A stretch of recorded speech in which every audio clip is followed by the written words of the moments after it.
మిత్రులందరికీ నమస్కారం. రేడియో రాంబాబు ఛానల్కి స్వాగతం.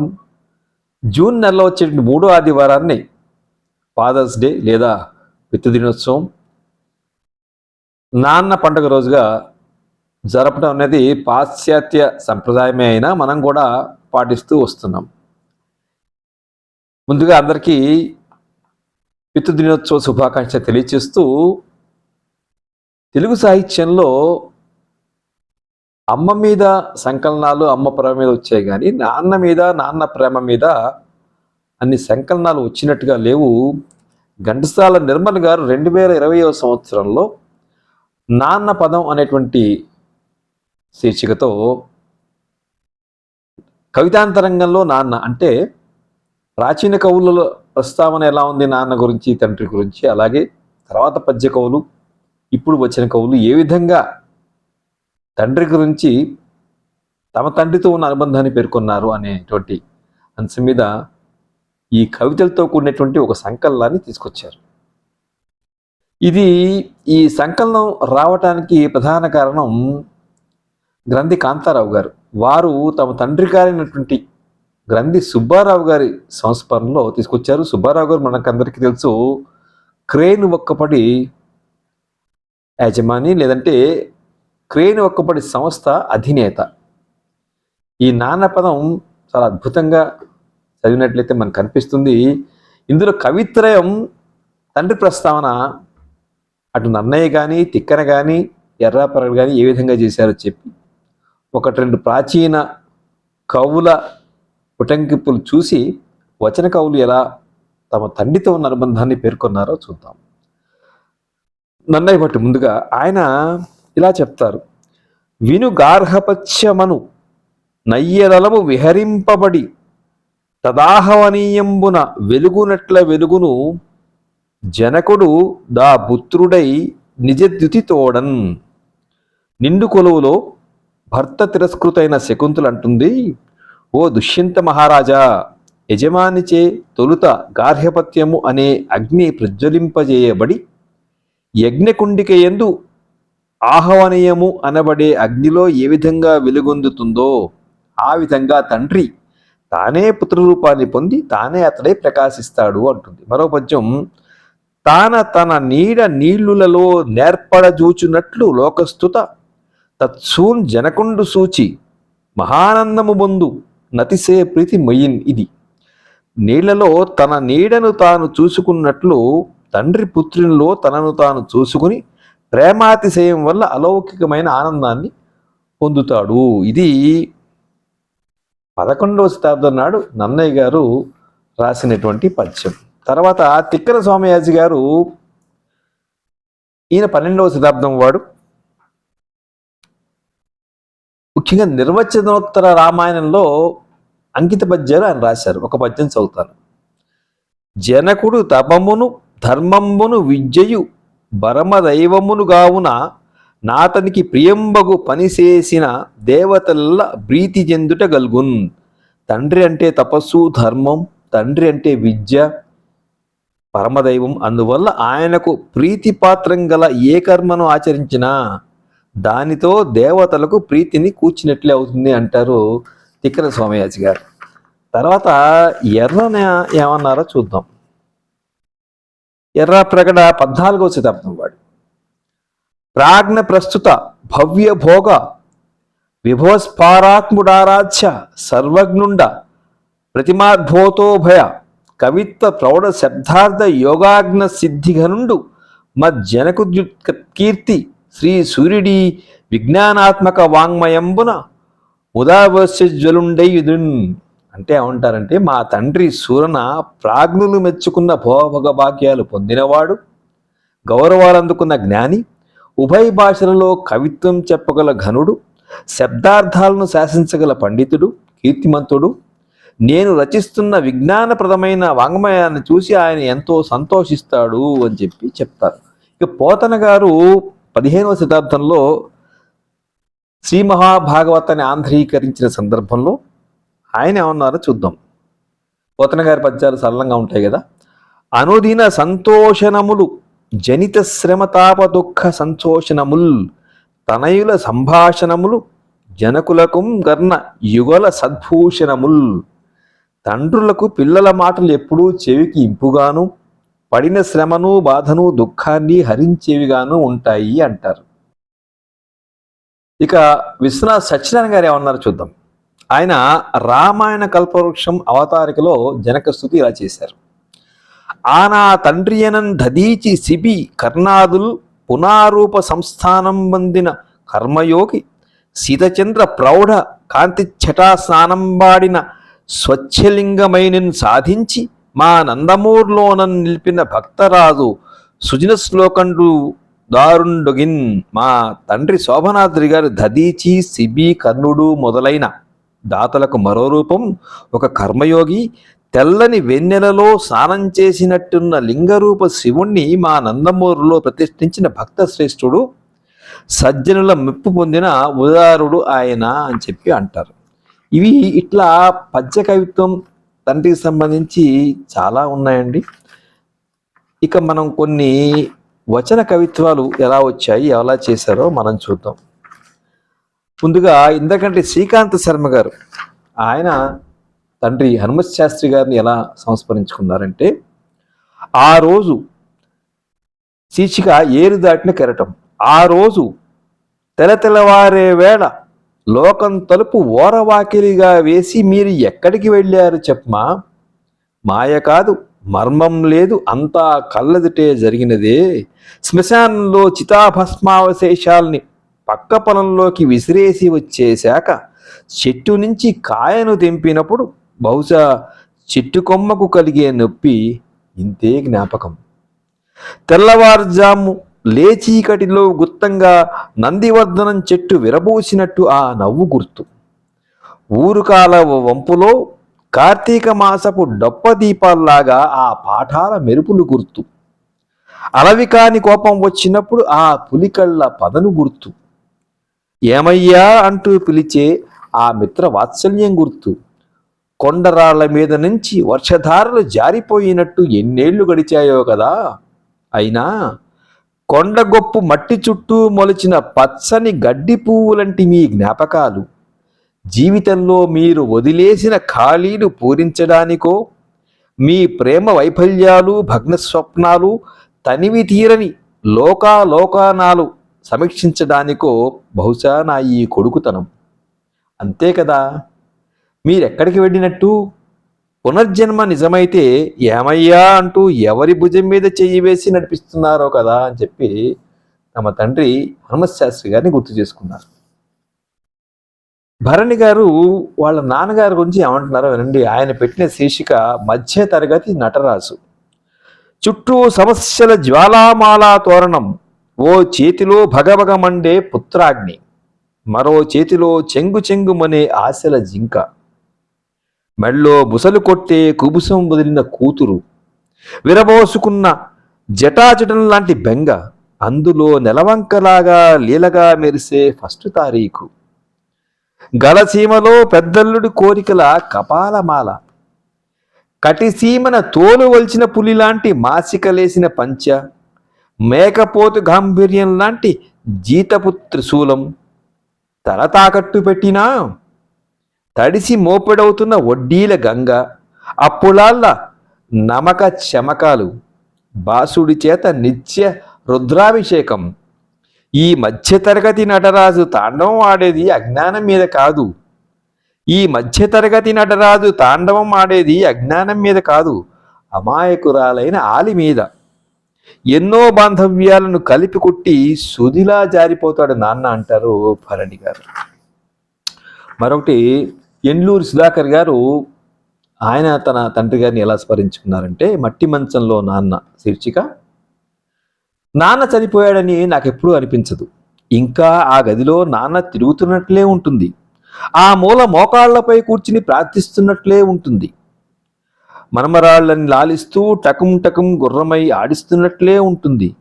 అమ్మ మీద అలికి అరుగు మీద కూర్చున్నట్లే ఉంటుంది. చిన్నప్పుడు గాఢ నిద్రలోంచి లేపి మొహం కడిగి మిఠాయిలు తినిపిస్తున్నట్టే ఉంటుంది. నా పతంగులకు తోకలు కట్టి నా పుస్తకాలకి ఇంకా అట్టలేస్తున్నట్టే ఉంటుంది. పచ్చని జామ చెట్టై ఇంటి ముందు నిల్చున్నట్లే ఉంటుంది. కళ్ళు లేని నా తండ్రి నన్ను కళ్ళారా చూస్తున్న స్పర్శ. ఆకాశమండలంలో నక్షత్రాల భుజాల మీద చేతులేసి నాన్న దగదగా వెలుగుతున్న స్వప్నం. చందమామ చాప మీద పడుకుని ఏ జానపద గీతమో పాడుతున్నట్లుగా నా చెవుల్లో నాన్న స్వరం. ఏ దేవదూతలో తలనిండా ముత్యాలు కురిపిస్తుంటే నా ముసలి తండ్రి మురిసిపోతున్నట్లు నాలో భ్రాంతి. నాన్న చనిపోయాడని నాకెప్పుడూ అనిపించదు. నాన్న కపోదు కావచ్చు, కానీ నా దేహాన్ని తడిమినప్పుడల్లా చీకటి చూపులు మెరుపులై జిగేరుమంటాయి. ఆయన నడుస్తున్నంత మేర రాళ్ళు తొలగిపోతాయి. ఆ చేతులు తగలగానే మేకులు కొవ్వొత్తులవుతాయి. గోడలు తలుపుల దాకా నడిపిస్తాయి. నగరంలోని పాత రోడ్లన్నీ నాన్న పాదాలకు నమస్కరిస్తాయి. 60 ఏళ్ల ప్రయాణంలో అలసిపోయిన నాన్న మట్టి మంచంలో నిద్రిస్తున్నాడు. నాన్న చనిపోయాడని నాకెప్పుడూ అనిపించదు. అర్ధరాత్రులు నా దుఃఖపుటద్దం బద్దలై ఒక అనాథ బాలుల్లా రహస్యంగా రోదిస్తున్నప్పుడు చిన్నప్పట్ల నాన్న ఎత్తుకుని నా కన్నీటి బుగ్గల మీద ముద్దులద్దుతూ తీగలా గుండెకు హత్తుకున్నట్లే ఉంటుంది. నేను తండ్రినయ్యాకే తెలిసింది నా తండ్రి ప్రేమేమిటో. నాన్న లేనప్పుడే తెలిసింది నాన్న లేని తనమేమిటో. నా కళ్ళలోంచి నాన్న కదలాడుతూ నా కోసం కన్నీళ్లు కారుస్తున్న దృశ్యం ముందు నాన్న చనిపోయాడని నాకెప్పుడూ అనిపించదని ఆర్ద్రంగా గుర్తు చేసుకుంటారు సుధాకర్ గారు. బొల్లోజు బాబా గారు మనం నిశ్చయం చూసే నాన్నని నాన్నతనం శీర్షికతో ఇలా వర్ణిస్తున్నారు. అమ్మతనాన్ని గుర్తించడం కష్టం, కానీ రోడ్డుపై అడుగడుగునా ఎదురయ్యే నాన్నతనాన్ని సులువుగానే పోల్చుకోవచ్చు. పార్క్లో 2 చేతులతో పీచి మిఠాయో పల్లీల పొట్లాలో తీసుకెళ్తూ కనిపించవచ్చు. సినిమా హాల్లో 2, 3 కూల్ డ్రింకులో ఐస్ క్రీంలో మోసుకెళ్తూ ఎదురవ్వచ్చు. ఇంటికి వెళ్లే వేళ మిఠాయి కొట్లోనో ఫ్రూట్ షాప్లోనో ఏవో పొట్లాలు కట్టిస్తూ తారసిల్లవచ్చు. ఏ పేవ్మెంట్ మీదనో స్కూల్ బ్యాగో షూసో కట్టిస్తూ కుట్టిస్తూ కంటపడవచ్చు. నాన్నతనాన్ని బజార్లో ఎక్కడున్నా ఇట్టే గుర్తుపట్టేయవచ్చు. సైజులు సరిగిపోతే మారుస్తారు కదూ అంటూ పిల్లల బట్టల షాపులోనో, స్కూలు విడిచాక వస్తున్న పిల్లల గుంపులోంచి డాడీ అన్న పిలుపు వైపు వచ్చిన అసంకల్పితంగా చూసే 5-6 జతల ఆతృత నేత్రాలలోనో తన భుజాలపైకి ఎక్కించుకుని 2 అడుగుల బాల్యానికి 7 అడుగుల ఎత్తు నుంచి లోకాన్ని చూపిస్తూ ఏదో జాతరలోనో అన్నీ పట్టుకెళ్తున్నావా అని 100సారి అడుగుతూ ఎగ్జామ్ సెంటర్ వద్దనో ఎక్కడైనా సరే నాన్నతనం తేలిగ్గానే దొరికిపోతుంది. పిల్లలు కాలేజీ చదువులకై ఇల్లు విడిచాక వారి సెల్ ఫోన్లో చివరికి ఒక నంబర్గా మిగిలిపోతుంది నాన్నతనం. శుభాకాంక్షల్ని జాగ్రత్తలను క్రమం తప్పకుండా అందుకుంటూ, అప్పుడు కూడా పార్కు బెంచిపై కూర్చుని మిత్రులతో కొడుకు సంపాదన, కోడలి మంచితనం, మనవల అల్లరి కళ్ళకు కట్టినట్లు వర్ణిస్తూ కనిపిస్తుంది నాన్నతనం. కొన్ని నీటి పొరలేవో కంటికి అడ్డుపడినప్పటికీ అంటారు బొల్లోజు బాబా గారు. అప్సర్ రాసిన కవితలో అనేక ముంబైల కన్నీళ్ల తర్వాత శీర్షిక ఇది. నాన్న ఇంకా ఇంటికి రాలేదు, ఇంకా ఇంకా ఇంకా రాలేదు. ఈ నగరం నా కాళ్ళ కింద మంట. నాన్న ఇంకా ఇంటికి రాలేదు. చీటికి మాటికి వెనక్కి తిరిగి గోడ మీద గడియారంతో మాట్లాడుతోంది అమ్మ. దాని ముళ్ళలోకి మిర్రిమిరి చూస్తోంది. 8, 9, 10. నాన్న ఇంకా రాలేదు. అమ్మ క్షణాల్ని లెక్క పెడుతోందో, టీవీలో చూస్తున్న శవాల్ని లెక్క పెడుతోందో తెలియదు. వచ్చేయి నాన్న. ఇప్పుడే కాల్చిన రొట్టెల వాసన, ఇప్పుడే నూరిన గోంగూర పచ్చడి ఆకలి జమాయించేస్తోంది నాన్న. నువ్వు రాకుండా ముద్ద ముట్టనివ్వదు అమ్మ. త్వరగా వచ్చేయి నాన్న. అమ్మ వీపు తలుపుకి అతుక్కుపోతోంది. ఇప్పుడే, అదిగో అనేసి వెళ్ళి చాలాసేపు అయింది కదా. నాన్న ఇంటికి రాలేదు. అమ్మా ఆకలే. ఊరెలా ఉందో తెలుసా? ఎప్పుడు ఆకలి ఆకలి, నన్ను చంపి కొరుకు తినరా కేకలేసి ఆ తర్వాత అమ్మ ఇలా గొనుక్కుంది. ఇంకా కాలేదు, ఇంకా కాలలేదు. కుప్పలుగా పోసిన శవాలు, మంటల దుప్పట్లు ఇంకా ఆరలేదు, కాల్తూనే ఉన్నాయి 47 నుంచి. నాన్న ఇంటికి రాలేదు ఆ రాత్రి, ఈ రాత్రికి కూడా. ఇది ఒక సింబాలిక్ కవిత అప్సర్ గారు రాశారు. మరొక కవిత జి లక్ష్మి గారి కవిత. శీర్షిక మా నాన్న గీతాపారాయణం. ఒక చేత్తో సుత్తి, ఒక చేత్తో కొడవల్ల, ఒక చేతిలో కోకు, ఒక చేత్తో చలంతో మా అమ్మ ముక్కోటి దేవతల చేదస్తాలని, శ్రావణ శుక్రవారాలని, కార్తీక సోమవారాలని మొదలంటా తెగ నరికే పరశురాముడు లాంటి నాన్న బాబాల గారడీల్ని, స్వాముల మోసాల్ని విక్రమార్కుడిలా చీల్చి చెండాడి క్యాపిటల్ని కందపద్యంలా బట్టి ఏం పట్టిన నాన్న ఒక్కసారిగా ఎక్కడో ఆగిపోయాడు. జిఎస్ స్వాముల్ని కూడా అయ్యరు వడల్లా అప్పడంలా కరకరా నెమిలి మింగిన నాన్న 5 పదులు దాటేసరికల్లా అదేంటో సగ్గుబియ్యంలా జావకారిపోయాడు. 4 ఆడపిల్లల బరువుతో నడుంజారినట్టే నడిసద్రంలో పడిపోయిన నాన్న కొకుల్ని, చెల్లాల్ని, గోర్కిల్ని కట్టకట్టి అటకెక్కించాడు. పుస్తక ప్రదర్శనలంటే ఉరుకులు పెట్టే నాన్న పెళ్లి సంబంధాల కోసం పరుగులు పెడుతున్నాడు. దానాలంటే గిట్టని నాన్న కన్యాదానాలు చేసేస్తున్నాడు. కూతుళ్ళ ఈస్ట్మన్ కలర్ కష్టాలు, అల్లుళ్ళ అలకపానుపులు తీరేసరికల్లా బీపీల్ని, షుగర్లని సంపాదించుకుని కిడ్నీల్లో 4 రాళ్లు వెనకేసుకుని ఓ రోజు రిటైర్ అయిపోయాడు. ఇకనైనా చదువుకుంటాడులే అనుకుంటే చంకలో విష్ణు సహస్రనామంతో ఎదురుపడ్డాడు. గీతాపారాయణం చేస్తూ కనపడ్డాడు. ఇదేమిటి నాన్న అంటే అనాయాసమరణం కోసం అంటూ తలంచిన చరవాకంలా కన్నీళ్లతో నవ్వాడు నాన్న. నాన్న సూర్యుడు అంటూ వచ్చారు నాగేంద్ర ప్రసాద్ కాశీ. కవితా శీర్షిక నాన్న సూర్యుడు. పొద్దున్నే చూరులో నుంచి గడప మీదకొచ్చే సూర్యుడికి అడ్డంగా నిలబడి మంత్రాలు రాకపోయినా దండం పెట్టుకునేటోడు మా నాన్న. రాత్రి మిగిలిన అన్నంలో గంజి పోసుకుని దాకలో కూర నంచుకుంటూ సల్దన్నం తినే నాకు నీడగా నిలబడేటోడు మా నాన్న. ఆ దండం నాకు పరమాన్నం కోసమో లేదా నిజంగా పరమాత్మ కోసమో తెలిసేది కాదు. నల్లగా ఉండే ఆ ముఖం మీద సూర్యుడు నిగనిగలాడుతుంటే మాత్రం నాకు నవ్వొచ్చేది. తర్వాత నాన్న చచ్చిపోయాడు. మా నాన్న మాటలు తగిలించుకున్న మట్టి కోడలు మాయమయ్యాయి. ఆ తూర్పు దిక్కు ఆరిపోయినట్టుండేది. నాకు సద్దన్నం అలవాటు పోయింది. నాన్న వెనుకే నా నవ్వు కూడా పోయింది. కానీ ఆ సూర్యుడు మాత్రం పొద్దున్నే వాకిట్లోకి వస్తాడు. ప్రాణ స్నేహితుడిని చూడడానికి వచ్చే ప్రాణ స్నేహితుడిలా కొంచెం సేపు గడపపైనున్న మా నాన్న ఫోటోతో ఊసులాడతాడు. కళ్ళాపి లేని కలదప్పిపోయిన సిమెంట్ గచ్చుపై వెలుగురేగలతో ముగ్గులెట్టి ఒంటరిగా వెళ్ళిపోతాడు అని చెప్పి తన బాధను వ్యక్తపరిచారు నాగేంద్ర ప్రసాద్ కాశీ. మరొక కవిత నాన్న గొడ్డలి. ఇది తగుళ్ళ గోపాల్ రాశారు. కవితా శీర్షిక నాన్న గొడ్డలి. నాకు ఊహ తెలిసినప్పటి నుంచి నాన్న చేతుల్ని రోజు ఆప్యాయంగా ముద్దాడింది ఈ గొడ్డలే. నాన్న పిడికట్లో కూర్చుని నాన్న గుండె బాసలను విన్నది ఈ గొడ్డలే. మాలాగే నాన్న భుజాలపై కూర్చుని ఎన్నో అడవుల్ని, కొండల్ని తిరిగి ఏ రోజుకు ఆ రోజు ఇంట్లో పొయ్యి వెలిగేటట్లు చేసింది ఈ ఇనపగొడ్డలి. మా నాయనకు జిగిరీ దోస్తు. నాన్న అరచేతి రేఖల్ని ముద్దాడి మా నుదిటి రాతల్ని మార్చింది ఈ గొడ్డలే. దీనికి జబ్బు చేస్తే సాండ్రాయి మీద మెత్తగా నూరి వైద్యం చేసేటోడు. మా ఇంట్లోని పేదరికాన్నంతా కొంచెం కొంచెంగా నరుక్కుంటూ వచ్చింది ఈ బంగారు గొడ్డలే. బాల్యంలో 4 అక్షరాలను తిన్నానంటే నాన్నను నడిపించే ఈ దైవం వల్లనే. ఈ గొడ్డలితోనే చిటారు తుమ్మ కొమ్మల్ని నరికి మేకలకు మండ తెచ్చేటోడు. పెళ్లి పందిర్లకు చక్కని గుంజల్ని తెచ్చేటోడు. నాన్న చనిపోతే ఈ గొడ్డలితోనే పాడెకట్టలు కొట్టుకొచ్చారట.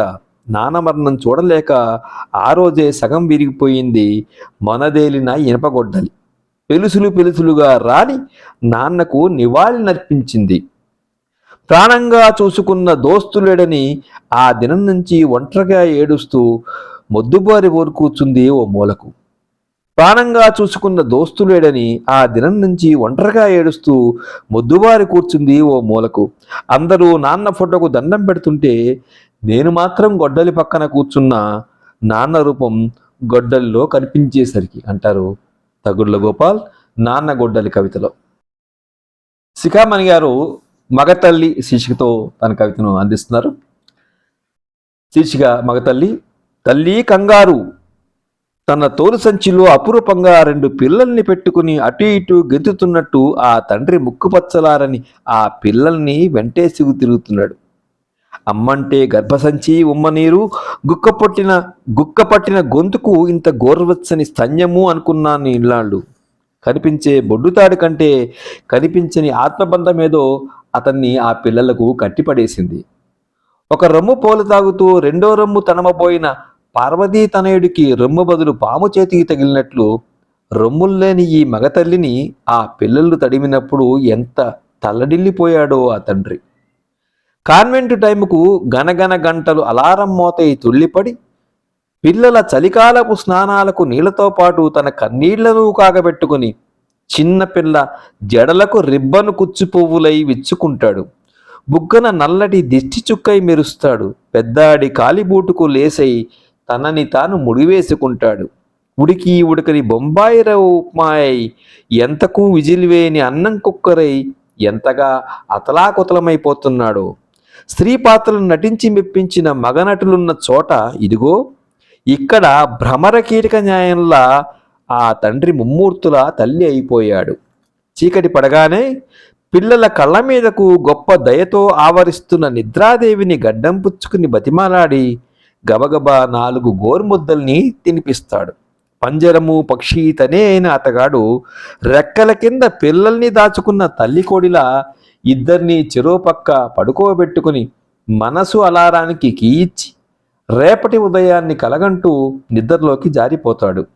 పక్క గదిలో మంచంలో కాలు చెయ్యి కదపలేని అతని పక్కటెముక మళ్లీ జన్మలో ఇతగాడికి అమ్మగా పుట్టించమని ఆ ప్రభువుకు మనసులోనే ప్రణమిల్లుతుంది. ఆవాల శారద గారి కవిత అల్విదా. కండక్టర్ అయినా కలెక్టర్ అయినా పదమేదైనా విరమణ మరణమేగా. రిటైర్మెంట్ రోజు నాన్న ముఖం మరణ సదృశంగానే ఉంది. పనిలో తలమునకలవడం వరమైన అనుభూతిగా తలిచే నాన్న ఈవేళ పని లేని వెల్తిని ఆమోదించలేకపోవడం సహజమే. చిన్నప్పుడు పనియే దైవమని నా నరనరానా నూరిపోసిన నాన్న దేవుడికి భక్తుడికి మధ్య అనుసంధానం తెగినట్లు విలవిల్లాడుతున్నారు. రిటైర్ అవడం అంటే పదవి నుంచే కాదు, జనానికి దూరం అవడాన్ని కొంగిపోతూ సార్వభౌమత్వాన్ని కోల్పోయిన మహారాజులా అనిపిస్తున్నారు. సెలవంటూ తలవంచుకు వెళుతూ రిటైర్మెంట్ ముళ్ళ కిరీటాన్ని మోస్తున్న క్రీస్తులా కనిపిస్తున్నారు. వీడుకోలు పలకలేని కార్యాలయ గోడలు వెళ్లరాల్చుకుని తెల్లబోయి చూస్తున్నాయి. కొడుకులా ప్రవేశించి తలపండిన తాతలా వీడ్కోలంటున్న నాన్నని చూసి తనతో ఎదిగిన చెట్లన్నీ దుఃఖభారంతో పత్రహరితాన్ని రాల్చుకుంటున్నాయి. నేనేది కోరినా కాదనక కొండమీది కోతిని తెచ్చివ్వగల నాన్న తాయిలం పోగొట్టుకున్న పిల్లాడిలా కనిపిస్తున్నారు. తన ప్రతి అనుభూతిని నా అనుభవంలోకి తేవాలని తపించే నాన్న నా ఆనందంలో సంతోషపు తరగై, నా దుఃఖంలో కన్నీటి చుక్కై వెలుగై వరదై దిక్సూచై నా వెలుగు గోడ మీద ఇప్పటికి 1000 సార్లు నువ్వు సూచనలు రాశావు, లక్షల నిషేధాజ్ఞలు రాశావు. నన్ను నేను ప్రకటించుకునేందుకు అంగుళం ఖాళీనైనా మిగిల్చావా నాన్న? నా భాషను విను. అవసరమైతే నాలోకి నువ్వు పరకాశ ప్రవేశం చెయ్యి. అవసరమైతే నాలోకి నువ్వు పరకాయ ప్రవేశం చెయ్యి. నా సముద్రపు అలల్లో నువ్వు స్నానం చెయ్యి. నా నావని నేను నడుపుకోగలిగే రహస్యమంత్రాన్ని నా చెవిలో చెప్పు. ఆకాశమంత చతురస్ర చిత్రపటంలో నన్నుగానే ప్రతిష్ఠించు. నా తల వెనక వెలుగుల చట్రంగా నువ్వు ఉండిపో అంటున్నారు. ఇక నాన్న పదం సంకలనం సంపాదకులు ఘంటసాల ధర్మల్ గారి కవిత ఒక మామూలు నాన్నాది కోసం. అమాయకంగానే బతికారు, అనవసరపు భయాలతోనే గడిపారు నాన్నారు. ఉన్నన్నాళ్ళు మాకు జవజీవాల్ని సమకూర్చి జీవితాల్ని అమర్చిపెట్టినన్నాళ్ళు మీరు సమాజం రుద్దిన విలువల చట్రంలో ఆపాదించిన సూత్రాల చక్రంలో నలుగుతున్నాను అనుకోకుండానే కాలాలు గడిపారు. సగం జీవితం చద్దన్నమే. 2 క్యారేజీలతో ఇవాళ తెల్లవారుజామున మెయిలుకో సర్కారుకో డ్యూటీ ఎక్కితే మళ్లీ రావడం రేపు రాత్రికే. 40 ఏళ్ల పాటు పొద్దున 5ంటికి అగ్గగ్గన అందించడం అమ్మకే చెల్లింది. అవి పట్టుకుని పరుగున కదిలే రైల్లోకి దూకడం మీకే తగింది. ఎక్కే రైలు దిగే రైలుగా దశాబ్దాల తరబడి విసుగు విరామము లేకుండా తిరిగారు. నలుగురు పిల్లల్ని ఏ క్షణము గాడి తప్పనీయకుండా తాపత్రయపడడమే బతుకయ్యింది. అలసి సొలసి డ్యూటీ దిగిన అర్ధరాత్రులు ఉలిపిరి కాగితాల్లో ఊరించే పావలా పాలకోవాల దొంతరలు, 5 పూసల పూసమిఠాయిలు, ఎప్పుడైనా పంచదార లడ్డూలు, పొట్లాలు విప్పి అప్పటికప్పుడు నిద్రలేపి పిల్లల నోళ్లకు అందించిన గోరుముద్దలు మా మాగన్ను మనసులకు ఇప్పుడూ గొంతు దిగుతున్నట్లే ఉంది. విలాసంగా హోటల్లో తినడం ఏనాడైనా ఎరుగుదురా? విలాసంగా హోటల్లో తినడం ఏనాడైనా ఇరుగుదురా? అసలు మా చిన్న చేతులు దొంగగా వెతకపోతే జేబులో ఓ ₹1 ఎప్పుడైనా దొరికిందా? దేనికోసం ఎవరమైనా సరదా పడినా ఏనాడు అడిగిన వెంటనే కొనిపెట్టని మీరు మా దృష్టిలో మహా పిసినారి. మీ దబాయింపులకు పైసకు లెక్కలు అల్లుతూనే మా చిట్టి కోరికలు తీర్చే అమ్మ మాకో వీరనారి. పూసల దండలు, చెంకీ బిళ్ళలంటూ పేచీ పెట్టే అక్క నేను కీ ఇస్తే ఆడించే బొమ్మల కోసం తమ్ముళ్ళిద్దరూ బతిమిలాడి కాళ్ళు కొట్టుకుని ప్రాధేయపడినా మా కన్నీళ్లని చమత్కారాల కథల చేరుమాల్తో తుడిచారే తప్ప జేబులోంచి పైసా డబ్బులు తీసిన దాఖలా లేదు. మురిపాల మైకంలోంచి తర్వాతెప్పుడో బయటపడి కోరిక తీరని గింజులాట ఉక్రోషంలో ఉడుక్కున్న పసి మనసులు మిమ్మల్ని తిట్టుకున్నాయా నాన్నారు? మమ్మల్ని మేము ఎలా క్షమించుకోగలం? సెలవు రోజున పోనీ నిమిషం కూర్చున్నారా? పొట్లకాయల చివర్ల పురికోసలే కట్టారా? పిల్లల కోడిలా లీలామహల్లో ఇంగ్లీష్ సినిమాలకు ప్రయాణమే కట్టారా? ఎదురు బొదురుగా కూర్చోబెట్టి నలుపు తెలుపుల నవారు గడుల బిగింపే నేర్పారా? మాకు మంచి చెడ్ల ముడులే విప్పి చెప్పారా? కొబ్బరికాయలు దింపుతూ పీచు వలుస్తూ నా బుర్రలోకి లెక్కల్ని ఎక్కించేందుకు పడిన శ్రమను లెక్క కట్టపోతే మనసెప్పుడూ సశేషమేనంటుంది. స్టీలు క్యారేజీని నా కాలేజీ సోకుకి దకలుపరిచి సత్తుకాలపు సత్తయ్యగానే ఏళ్లు గడిపిన నాన్నారు నా అహాన్ని కడగటం ఎన్ని కన్నీటి ధరల వలన అవుతుంది. మాకు పోటీల్లో బహుమతులు వస్తే మీరే సాధించిన ఆనందం, పెద్దమ్మాయి సంగీతానికి మీ పరవశపు మెరుపు, పక్వానికి అసలే రాని నా పసిరాతల్ని 10 మందికి చెప్పుకున్న వాత్సల్యపు పొంగు ఎలా మర్చిపోగలం? అంత చిరంతనపు తీపి బాల్యాన్ని, ఇంత ఘాటైన క్రమశిక్షణని రంగరించి ఇచ్చిన మీరు అలా చెప్పకుండా అధాటిన వెళ్ళిపోయారని నాన్నారు.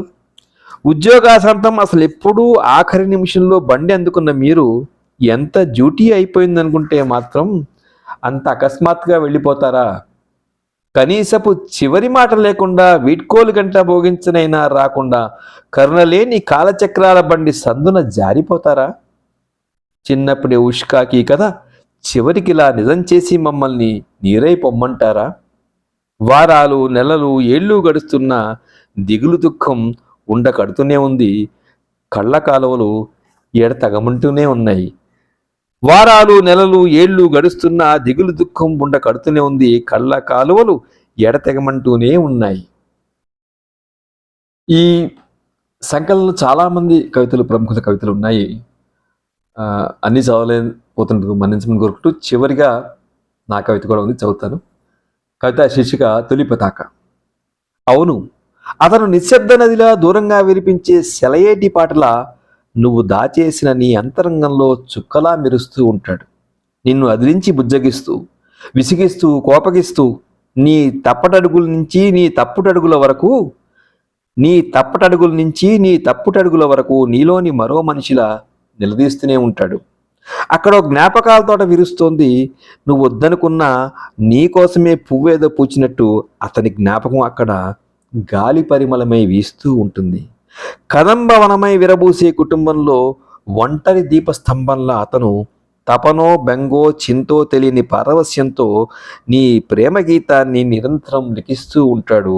పండు వెన్నెల లాంటి నీ జీవితంలో తను మోడువారిన బీడై నీ ప్రేమ పలకరింపుతో చిగురించుదామని పరుగుల కలల గుర్రానికి కళ్ళెం వేద్దామని విఫల ప్రయత్నం చేస్తూ ఉంటాడు. అతనే నాన్న. అందరికన్నా మిన్నగా నీ టీవీని ఎగరేసే తొలి పతాక, నీ కీర్తి తారక.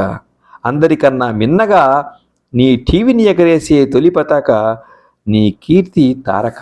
ఇది నాన్న పదం పుస్తకం నుంచి కొన్ని కవితలు పితృ దినోత్సవం లేదా ఫాదర్స్ డే సందర్భంగా మీకు చదివి వినిపించే ప్రయత్నం చేశాను.